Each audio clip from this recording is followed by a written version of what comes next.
Recap: Aaron and Helena escape a ghostly woman in a spooky forest and seek shelter in an abandoned lighthouse. But as they huddle together in the cramped space, the sleepiness that has been plaguing them grows stronger, and they must fight to stay awake and find a way to escape. Chapter 5: The Power of Love and Forgiveness. Her long hair flowed around her head like tendrils of smoke. Her face was twisted in anger, her eyes glowing with a fierce light. Aaron shook at the sight of her, but he pressed his feet strong on the ground and stayed put. He took a deep breath to summon all his courage and moved ahead, speaking to her firmly. "Hear my voice, spirit." His voice strikingly brought Vina to a surprising halt. Aaron stood tall. He was determined to protect Helena and find a way out of this strange night. "Hear my voice, I understand how you feel," he said, his voice low and soothing. "It's natural to feel angry and vengeful when we experience such trauma and loss, but holding on to that anger will only continue to cause you pain. It's time to let go and find a way to move on." Vina shook her head. "How can I just let go? My daughter was taken from me, and I need to make sure her killer is punished." Meanwhile, Helena stayed hidden in the shadows as she watched Aaron and Vina face off. She now understood the meaning behind the hand signs that Aaron had taught her. Those were special hand signs he used in order to communicate with spirits. Aaron quickly signaled Helena with a quick glance while facing Vina's ghostly form. He signaled for her to execute the second phase of their plan. Helena steadied her trembling knees and took a deep breath. She clenched her sweaty palms into fists and watched as Vina's spirit drifted closer to Aaron. She noticed Lily's spirit not too far away from Vina, and she silently slipped through the shadows, her movements stealthy and precise. She knew that she had to be careful, but she also knew that she had to be brave. Aaron's hand sign worked. Voices of the spirit came streaming through between the realms of the living and the dead. Vina shook her head. "I can't just let go. My daughter was taken from me, and I need to make sure her killer is punished." Aaron nodded. "I understand your desire for justice, but sometimes the best way to honor the memory of our loved ones is to find a way to let go of our anger and find peace. It's not easy, but it's the only way to truly honor their memory." As Aaron spoke, he could see Vina's aura slowly start to dissipate. She slowly sank back down to the ground, her rage and pain starting to recede. "How do I do that?" Vina asked, her voice shaking. She looked down at her feet. Aaron took a deep breath. "It won't be easy, but it starts with finding a way to forgive. Not just the person who harmed your daughter, but also yourself. Forgive." Vina raised her bloody eyes at him. "That's what you want me to do?" Although Aaron realizes that Vina may lash out, he still tried to calm her down before she goes on a rampage. It's important to recognize that we all make mistakes, and it's okay to forgive ourselves for any wrongdoing. That is the way to heal and find peace. Vina looked at Aaron, tears welling up in her eyes. "You want me to find peace while my daughter suffers?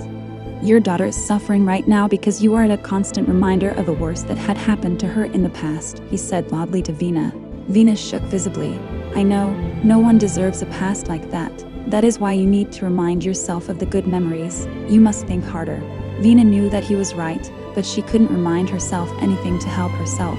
She sunk down to the ground. "What good will memories do?" Aaron replied firmly. "It's the only good thing a parent can give their children." Vina's eyes opened widely. Her knees shook in revelation. Aaron knew she needed to hear this. Every parent knows that their child will have to walk this world without them, and memories are the only place they can guide us from. Lily needs you. She needs to remember that it will be okay. Bad things happen, but we learn and move on. It's the only way. Our memories guide us. They teach us to be kind, to love, and to find hope in the face of hardship. The memories of our mothers and fathers show us the path to a better future. Life is not about the time we spend between birth and death, but about how we choose to live in harmony and cherish the good things. Vina fell to her knees. She touched the grass on the surface while trying to remember life with her daughter. "I used to imagine her wedding day, her college life. She and I used to humor about it. And now, I can only remember that I died a pathetic mother who couldn't save her daughter." Lily raised her head. She had been silently standing there while Helena came closer to her.